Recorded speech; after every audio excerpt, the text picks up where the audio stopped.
दिल्ली के आदर्श नगर में इंसानियत एक बार फिर शर्मसार हुई है और लहूलुहान हुई है, क्योंकि दिल्ली यूनिवर्सिटी के छात्र राहुल की कुछ लड़कों ने पीट कर हत्या कर दी। इस वक्त मेरे साथ उनके पिता मौजूद हैं। सर, क्या हुआ था 7 अक्टूबर को? मैम, हुआ था कि लड़का मेरा ट्यूशन देता था इसी कमरे में। तो किसी ने फ़ोन किया बाहर से कि बच्चे को ट्यूशन देना, तो आप बात कर लो। लड़का मेरा कहता कोई बात नहीं, आप यहाँ भेज दो, मैं बात कर लेता हूँ, कोई दिक्कत नहीं। वो कहते नहीं, इधर बाहर खड़े हुए हैं, आप इधर आ जाओ, यहीं बात कर लो। तो वो कहता कोई बात नहीं, मैं वहाँ आता हूँ। वो तो अपने चले गए जाके बात करने उनसे। तो वो उसको बात करने के बहाने से पकड़ के ले गए अगली गली में। वहाँ ले जाके उसकी बुरी तरह उन्होंने पिटाई कर दी।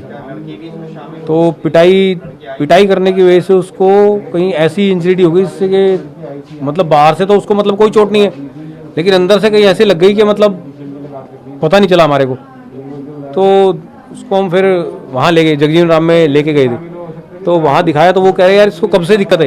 मैं कहा सर दिक्कत क्या है, हमें तो अभी पता चला है, वो हम तो हॉस्पिटल ले गए हैं, हमें तो पता ही नहीं इतना कोई। कह रहे नहीं इसको तो पहले से दिक्कत। अरे मैं कहा सर कोई भी दिक्कत नहीं, हमारा तो लड़का, हमें सब पता है।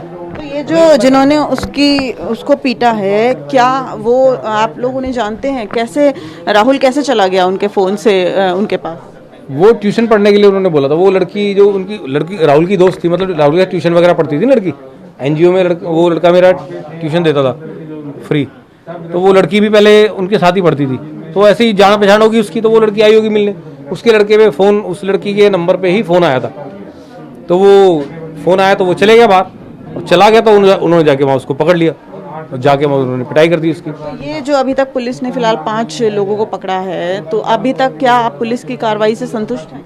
नहीं, अगर देखो जी, वो भाई मेरा बता रहा, कह रहा वहाँ भाई कम से कम 15 आदमी थे, 10 से 15 आदमी वहाँ थे जो मारने वाले थे। वो बंदे क्लियर दिखा रहे हैं, बच्चे बता रहे हैं, कह रहे भाई कॉलर पकड़ के सरदार लेके गया। वो सरदार का नाम ही नहीं है, कहाँ पे है सरदार। वो कम से कम जो बंदे उसमें इन्वॉल्व हैं वो सारे बंदे पकड़े जाने चाहिए। हमारे को कुछ नहीं चाहिए, हमारे को सिर्फ बंदे इन्वॉल्व हैं जो सारे पकड़े जाने चाहिए, एक एक बंदा। उनको कड़ी से कड़ी सजा मिलनी चाहिए, हमारे दिल को तब तसल्ली होगी। पिता के लिए बूढ़े कहा जाता है कि बुढ़ापे की लाठी होता है बच्चा। लड़का इतना होनहार था, आप कॉलोनी के अंदर जाएंगे, एक बंदे से भी पूछ लो, अगर किसी से कभी तू करके भी बोला हो, आज तक कभी से तू करके भी नहीं बोला किसी ने। वो निकल के अगर कोई रास्ते में मिल जाता, छोटा बड़ा सबको नमस्ते करके चलता था लड़का। पढ़ने में इतना इंटेलिजेंट था लड़का मेरा, फ्री क्लास देता था एनजीओ में जाके वो इंग्लिश की। कई बच्चे यहाँ भी पढ़ने आते, 10-12 लड़के यहाँ आती थी पढ़ने के लिए। उसके बाद 1-2 को घर पे ज़्यादा ट्यूशन देने। वो राहुल की यादें ही बस रह गई हैं। ये कमरा आप देख सकते हैं जहाँ पे राहुल बताया जा रहा है कि फ्री कोचिंग देते थे। यहाँ लिखा भी हुआ है free fly coaching centre. 11th और 12th क्लास से, नर्सरी से 5th क्लास, सब तमाम सब्जेक्ट्स, और 11th और 12th में हिस्ट्री, पॉलिटिकल साइंस, इन तमाम सब्जेक्ट्स को कोचिंग देता था।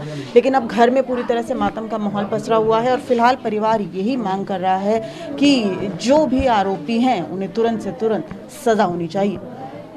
कैमरामैन साहिल के साथ दिव्या अग्रवाल, दिल्ली न्यूज़ 24।